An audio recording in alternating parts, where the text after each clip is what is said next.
So the new inflation data is out and it seems like prices just won't stop going up. This week, the BLS, or the Bureau of Labor Statistics, released CPI data for the month of June, and it showed that inflation increased 1.3% month over month and 9.1% compared to a year ago. That's significantly higher than what economists were expecting, and that headline number of 9.1% is the scariest because it means we're close to double-digit inflation in the United States. To alleviate this, the Federal Reserve is going to raise interest rates. I mean, they've already started to raise the federal funds rate, or interest rates, but inflation is still at levels we haven't seen since the 1980s. This is becoming a problem because the Fed doesn't know how much it needs to raise rates by in order to tamper down inflation. So what will they do next? I wanted to show you guys exactly how the inflation numbers break down this month, talk about how the Fed raising rates will affect the market, and discuss what it also means for you and how to prepare for that market volatility. So before we start, make sure to hit the like button for me. It really helps support the channel, and who doesn't love a nice thumbs up?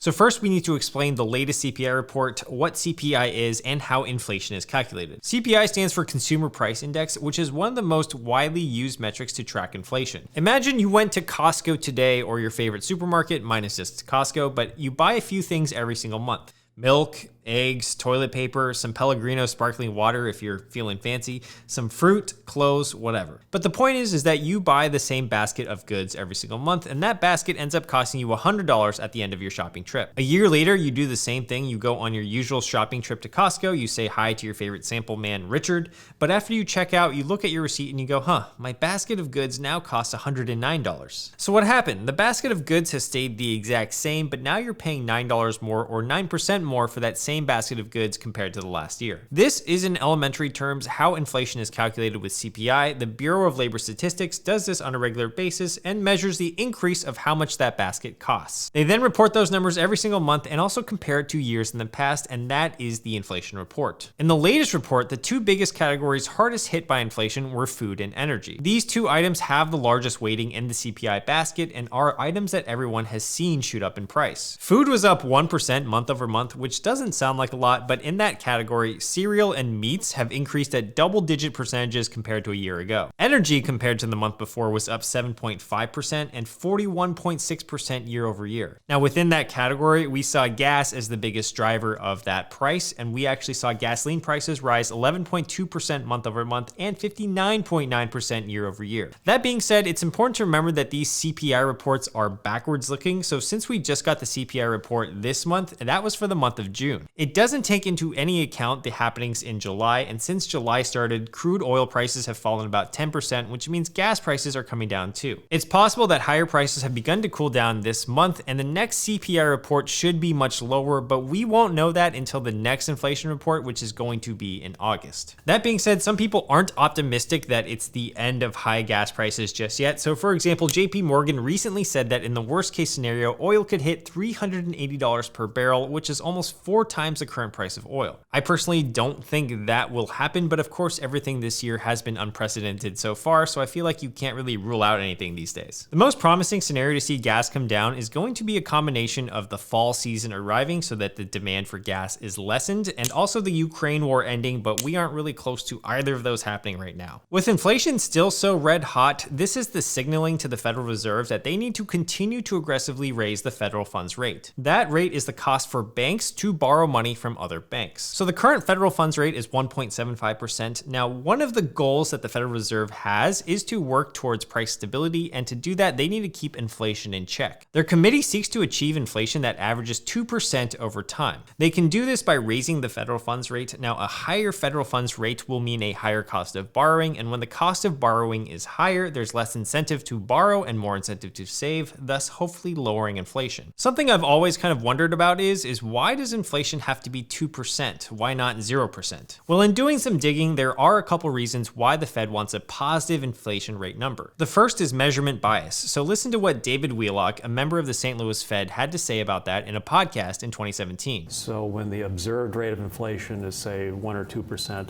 that's really the true measure is actually probably lower than that, closer to zero. So just simply measurement bias would be one reason to target a positive rate. Essentially, since inflation is so hard to measure and they don't want a 0% inflation rate, they try to err on the side of caution and target a little bit higher. The second reason why they want positive inflation is to avoid deflation, which is negative inflation. That's basically when the money you have today can buy more things tomorrow and in the future. While that might sound like a good thing, a deflationary environment incentivizes you to delay your purchases, which lowers spending, which can lead to a shrinking economy. So in order to avoid deflation as a direct result of the lockdowns and the pandemic, the Federal Reserve and the government enacted massive stimulus packages into the economy, and they also decreased the federal funds rate. They lowered the federal funds rate by a total of 1.5% at its meetings on March 3rd and March 15th of 2020. These cuts lowered the federal funds rate to a range of 0 to 0.25%. With rates that low, that means the cost to borrow money became cheap, and that's when things started to get inflated. More money in the economy plus cheap rates meant that you had a higher number of dollars chasing the same amount of goods, which is basically inflation and what we have in our economy today. So I told you that the current federal funds rate is 1.75%, but their target is closer to 3.5% by the end of the year. While a higher federal funds rate could help inflation come down, it's important to remember that rate hikes can be dangerous if overdone. After this week's CPI report, Bank of America came out and predicted that the US would be entering a mild recession this year. The worry is that if the Federal Reserve raises interest rates into a recession, that would deepen the recession. The market has been pretty efficient in pricing in these basis point hikes. Even before this data was released, the market had fully priced it in already. Now, the way the market prices the hikes in is a little complicated and involves the trading of federal funds futures contracts. There are some pretty helpful tools online that can easily help us calculate the probabilities for us. The CME Group has target rate probabilities for the next Fed meeting, and at the time of filming, there's an 84% probability that the Fed will raise the federal funds rate by 100 basis points or 1% at the next meeting. Right now, the expectation is that the Fed will raise rates to 3.5% by the end of the year, and this number is important because that's where the Fed believes is the neutral rate, or the interest rate where inflation can come down enough while still maintaining a strong labor market. With the Fed funds rate currently at 1.75% and 4 more meetings left in the year, they'll need to raise rates by an average of 50 basis points or 0.5% per meeting to reach 3.5%. Most people are expecting the Fed to front load these rates in order to maintain their credibility and their stance on aggressively fighting inflation. Front loading rate hikes is not uncommon. In fact, the Bank of Canada recently surprised markets by raising rates by 100 basis points or 1%. The idea is that since these rate hikes take some time to affect the economy and the cost of borrowing, it's better to raise rates earlier rather than later. So it's kind of like ripping a band-aid off. You just want to get it over with as quickly as possible. Interest rates really only affect the demand side of things though, and the food and energy issues that we are seeing are currently supply side problems. This is why raising rates too much could be dangerous and might not even affect the prices of food and energy at all. I also just made a video on the housing crisis where one of the takeaways was that even if interest rates rise, we might not see prices come down quickly in the housing market because the demand for houses is still there and the real problem is the supply of homes. I'll link to that video below in the description and at the end of this video if you are interested in watching that. Because of this increased chance of a recession, Jerome Powell, the Fed chair, has also switched up his wording on the whole situation. While the Fed was expecting a soft landing or no recession in their June economic projections, their optimism seemed to be fading now. Jerome Powell has been saying that it would be quite challenging to achieve a soft landing and, quote, there could be some pain involved in restoring price stability. In fact, the Fed's own model shows that the chances of a hard landing are about 80%, while the chances of a soft landing are around 10%. A hard landing is basically a recession, so basically the odds of a recession happening based on the Fed's current outlook is around 80%. While the Fed claims that this model isn't an official forecast, it does speak volumes as to how difficult avoiding a recession will be, and hence why a market crash might be inevitable. So in terms of what you should do at this time right now, I'm gonna be honest guys, there really aren't too many great options, but there are still some ways you can prepare for the worst of market volatility. Number one, you can continue to dollar cost average into the market, because while the market is down right now, if we think about it from a perspective standpoint, in 10 to 20 years, it's likely that the market should be higher than it is today. In fact, the average stock market return since 1972 is 10.44% per year, and had you invested $100 into the market in 1972,